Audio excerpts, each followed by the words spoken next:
25 जून 1975 रात के 12 बजे फोन लाइंस अचानक बंद होने लगती हैं। न्यूज़पेपर प्रिंटिंग प्रेस रुक जाते हैं।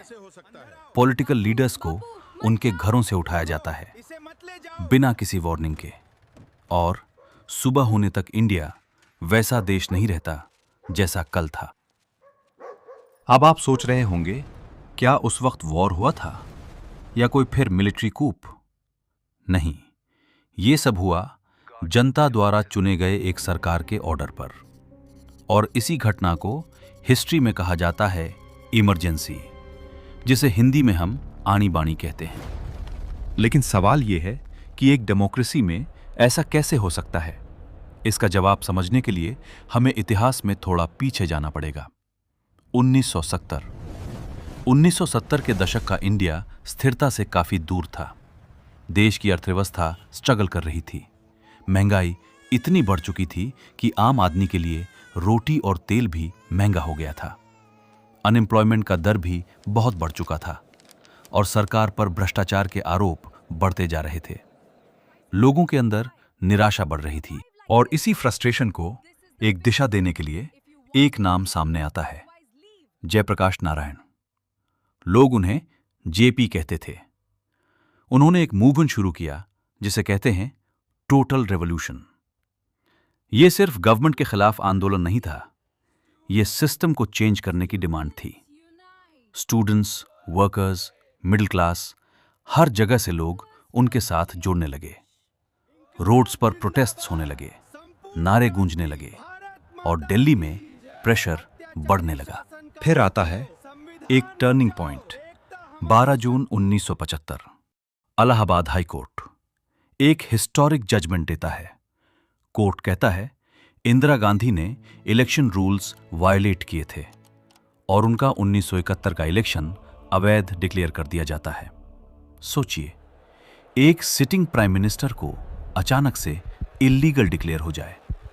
इसका मतलब उन्हें रिजाइन करना चाहिए। देश का सबसे पावरफुल पोजीशन एक सेकंड में क्वेश्चनेबल हो गया। ऑपोजिशन ने डिमांड की, उन्होंने अभी के अभी पद छोड़ देना चाहिए। जेपी ने ओपनली आर्मी और पुलिस से कहा, इल्लीगल ऑर्डर्स फॉलो मत करो। सिचुएशन अब सिर्फ पॉलिटिकल नहीं रही थी, ये कॉन्स्टिट्यूशनल क्राइसिस बन चुकी थी। इंदिरा गांधी के पास अब बस 2 ऑप्शंस थे, रिजाइन करना या फिर सिस्टम के खिलाफ जाकर पावर को बचाना। 24 जून 1975 में सुप्रीम कोर्ट ऑर्डर को पार्शियल स्टे देता है, लेकिन एक कंडीशन के साथ। वो प्राइम मिनिस्टर रह सकती हैं, लेकिन उनकी पावर्स लिमिटेड होंगी।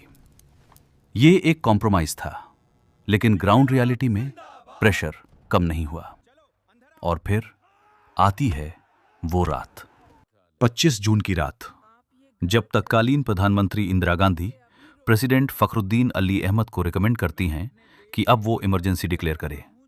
रीजन दिया गया इंटरनल डिस्टर्बेंस, और बिना किसी पब्लिक डिबेट के इमरजेंसी लागू हो जाती है। एक सिग्नेचर और पूरे देश के राइट्स सस्पेंड। इमरजेंसी लगते ही सबसे पहला अटैक हुआ फ्रीडम पर। आर्टिकल 19, जो आपको बोलने, लिखने और प्रोटेस्ट करने का हक देता है, उसे सस्पेंड कर दिया गया। मतलब आप गवर्नमेंट के खिलाफ बोल ही नहीं सकते, और अगर बोला तो कॉन्सिक्वेंसेस सीरियस थे। प्रेस सेंसरशिप तुरंत लागू कर दी गई। न्यूज़पेपर्स को ऑर्डर मिला, अब न्यूज़पेपर पब्लिश करने से पहले उन्हें गवर्नमेंट से अप्रूवल लेना पड़ेगा। कुछ एडिटर्स ने प्रतिकार करने की कोशिश की। एक न्यूज़पेपर ने प्रोटेस्ट में अपना फ्रंट पेज ब्लैंक छोड़ दिया। अगली सुबह उन्हें वार्निंग मिल गई, या तो वो लिखो जो हम चाहते हैं, या कुछ भी मत लिखो। जर्नलिज्म, जो डेमोक्रेसी का पिलर होता है, अब वो सरकार के कंट्रोल में था। फिर आता है सबसे शॉकिंग फेज, मास अरेस्ट्स। Opposition leaders Atal Bihari Vajpayee, LK Advani, George Fernandes और हजारों कार्यकर्ता रात के अंधेरे में उठाए गए। कोई वारंट नहीं, कोई ट्रायल नहीं, कोई एक्सप्लेनेशन नहीं, सिर्फ एक वर्ड, डिटेंशन। ऑफिशियल रिकॉर्ड्स के हिसाब से 1 लाख से ज्यादा लोग अरेस्ट हुए थे। तो फिर अनऑफिशियल नंबर्स शायद इससे भी ज्यादा। देश में ऑपोजिशन वास्तव में खत्म हो गया। अब सिचुएशन ये थी, ऑपोजिशन जेल में, मीडिया कंट्रोल में, कोर्ट्स लिमिटेड पावर में, और आम आदमी, वो तो इस वक्त सबसे ज्यादा डरा हुआ था। लोग खुद ही अपने भाषा को लगाम लगाने लगे। लोगों ने पॉलिटिकल बातें करना बंद कर दिया, क्योंकि उन्हें पता था कोई भी उन्हें सुन रहा हो सकता है। लेकिन इमरजेंसी का सबसे डार्क चैप्टर अभी बाकी था, फोर्स्ड स्टेरिलाइजेशन। फैमिली प्लानिंग के नाम पर गवर्नमेंट ने पॉपुलेशन कंट्रोल एग्रेसिवली पुश किया, लेकिन कई जगह यह पॉलिसी नहीं, बस एक प्रेशर बन गई। रिपोर्ट्स के अनुसार लोगों को पकड़कर कैंप्स में ले जाया गया, उन्हें फोर्स किया गया नसबंदी के लिए। कई जगह गरीब लोगों को टारगेट किया गया। एक सिचुएशन इमेजिन करो, राहुल एक डेली वेज वर्कर है।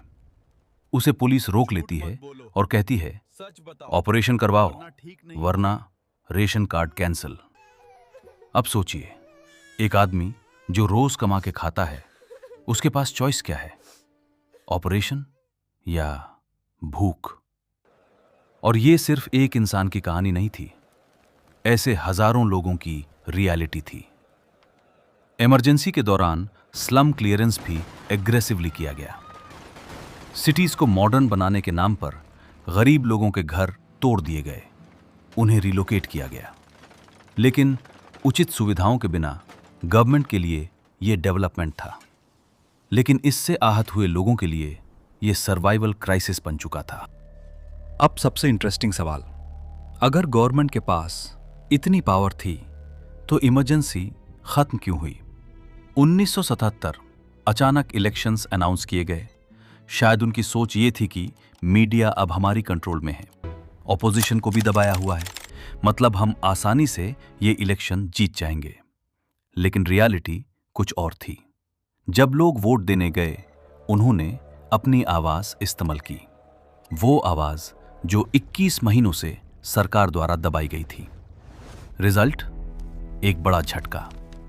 इंदिरा गांधी इलेक्शन हार गई और जनता पार्टी पावर में आई। इमरजेंसी ऑफिशियली खत्म हो गई। लेकिन इमरजेंसी सिर्फ एक हिस्टोरिकल इवेंट नहीं है, ये एक रिमाइंडर है कि डेमोक्रेसी ऑटोमेटिक नहीं होती। सिर्फ इलेक्शंस होने से डेमोक्रेसी सेफ नहीं होती, उसे प्रोटेक्ट करना पड़ता है। इंस्टीट्यूशंस स्ट्रांग होने चाहिए, मीडिया इंडिपेंडेंट होना चाहिए, और सबसे इंपॉर्टेंट, लोगों को अवेयर होना चाहिए। आज आप फ्रीली बोल सकते हो, गवर्नमेंट को क्वेश्चन कर सकते हो, डिसएग्री कर सकते हो।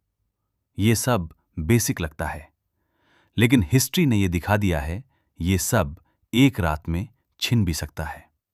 और शायद सबसे बड़ा सवाल भी यही है कि अगर भविष्य में वैसी ही स्थिति फिर से आई तो क्या हम उसे झेल पाएंगे?